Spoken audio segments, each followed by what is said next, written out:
श्री शिवाय नमस्तुभ्यम, हर हर महादेव, जय महाकाल, जय माता रानी। कैसे हैं आप सभी लोग?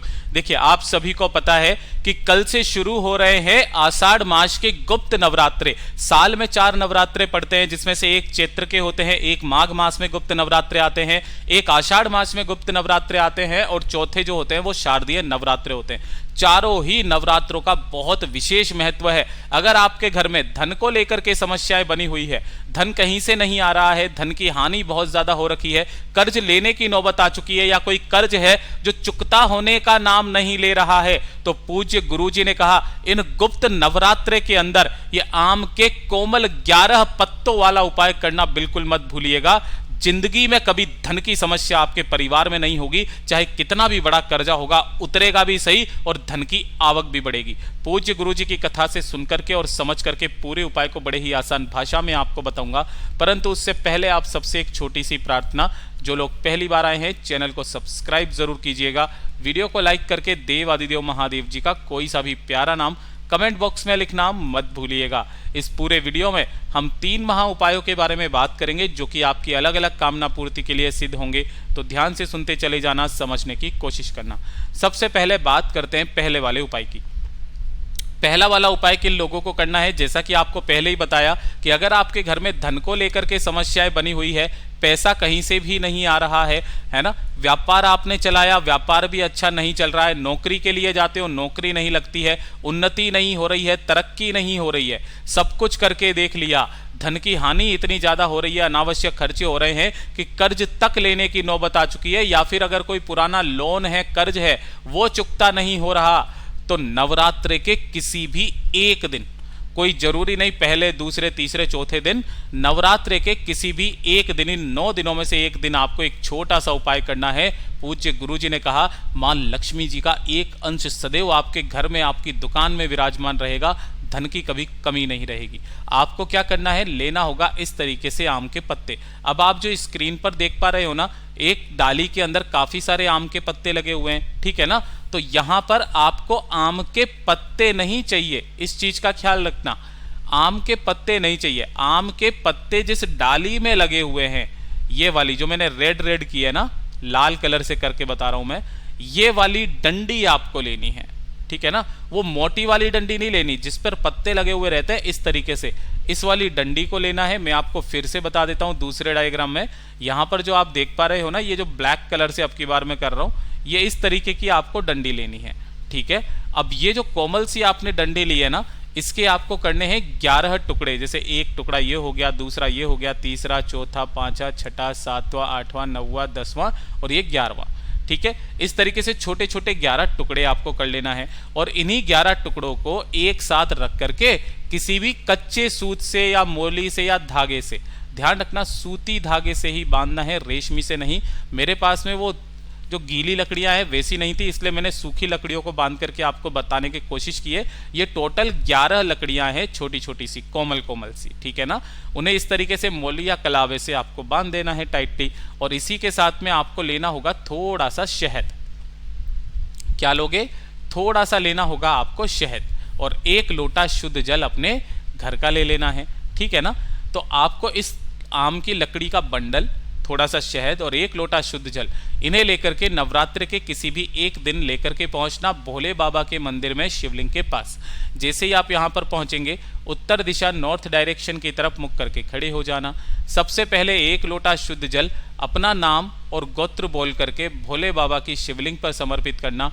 ओम नमः शिवाय, श्री शिवाय नमस्तुभ्यम पंचाक्षरी मंत्र या षडाक्षरी मंत्र का स्मरण करते हुए जब आप ये पूरा जल समर्पित कर दें, जल समर्पित कर देने के पश्चात अपने दाहिने हाथ में आपको उस लकड़ी के टुकड़े को लेना है जिसको आपने बांधा हुआ है, और लेकर के अब वापस अपना नाम और गोत्र बोलना है, और उनका कोई सा भी एक सिरा, जैसे कि ये वाला है ना, इसका या तो इधर वाला एक सिरा या फिर इधर वाला एक सिरा, एक तरफ से आपको क्या कर देना है, इसे उस शहद के अंदर डुबोना है। ध्यान रखना, एक हिस्से पर सारी की सारी जो भी 11 की 11 डंडियां हैं उन पर थोड़ा थोड़ा सा शहद लगाना है, ठीक है ना। और अपने धन की कामना कहते हुए इस आम की लकड़ी के बंडल को आपको माता अशोक सुंदरी के स्थान पर समर्पित करना है, जो शिवलिंग पर मोटी सी लाइन होती है जलाधारी पर।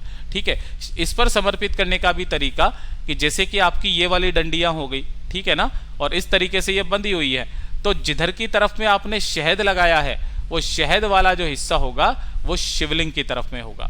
इधर की तरफ में शहद नहीं लगा हुआ है, इस चीज को ध्यान रखना। शहद वाला हिस्सा शिवलिंग की तरफ अपनी कामना कह करके यहां पर रखना। पूज्य गुरुजी ने कहा एक साल में जितनी नवरात्रि पड़ती है उन सभी नवरात्रि में किसी भी एक दिन इस वाले उपाय को कर लीजिएगा, आपके घर में कभी भी धन की कमी नहीं आएगी महाराज, बड़े से बड़ा कर्जा उतर जाएगा।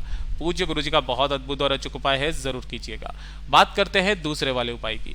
दूसरा वाला जो उपाय है ये किन लोगों को करना है, देखिए अगर आपके घर में सुख शांति समृद्धि बिल्कुल भी नहीं है ना, क्लेश बहुत ज्यादा आपके घर में होता है, लड़ाई झगड़ा बहुत ज्यादा आपके घर में होता है, कोई ना कोई व्यक्ति आपके घर में बीमार पड़ा हुआ रहता है, घर में किसी तरीके का कोई दोष है, किसी की उन्नति नहीं हो रही है, जीवन से आपके दुख खत्म होने का नाम नहीं ले रहे हैं, एक के बाद एक कष्ट आपके जीवन में आते चले जा रहे हैं, एक के बाद एक परेशानी आती चली जा रही है, तो इन गुप्त नवरात्रि के किसी भी एक दिन आपको 9 कन्याएं, है ना, कुंवारी कन्याएं, 9 कन्याओं को अपने घर पर बुला करके उनको सात्विक भोजन करवाना है। सात्विक भोजन मतलब कि जिसके अंदर लहसुन प्याज वगैरह कुछ भी ना हो, इस तरीके से सात्विक भोजन यानी कि दावत करवानी है। और दावत करवा देने के पश्चात जब आप उन्हें दक्षिणा करेंगे, तिलक लगाएंगे, इस तरीके से जैसे आप तिलक लगाओगे ना भोजन करने के पश्चात में, तब तिलक लगाने के बाद आप इनको दक्षिणा दोगे। तो दक्षिणा के तौर पर कुछ भी लाल रंग की चीज, चाहे आप एक लाल रंग की चुनरी ले लें, चाहे आप एक लाल रंग की कोई सी भी पेंसिल ले लें, चाहे आप लाल रंग का ज्योमेट्री बॉक्स ले लें, चाहे लाल रंग का आप कोई स्कूल बैग ले लें, कहने का मतलब यह है आपको कोई सी भी लाल रंग की चीज जब उनके हाथों में रखोगे, दान में दोगे, दक्षिणा में दोगे, तब आपको अपने उन दुखों को खत्म करने की कामना मैया रानी से करते रहना है। केवल नवरात्र में एक दिन करके देखिएगा, इन 9 कन्याओं को भोज कराने का और इस लाल रंग की चीजों का आपको फल जरूर प्रदान होगा। पूज्य गुरु जी का बहुत अद्भुत और अचूक उपाय है, जरूर कीजिएगा।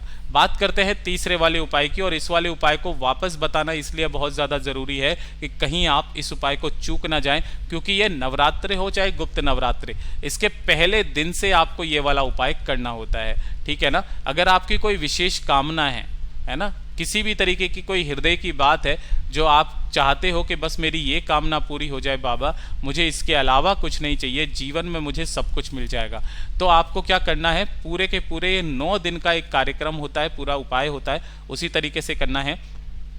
आपको लेने होंगे पहले दिन जब आप इस उपाय को करेंगे 9 फूल आपको लेने हैं।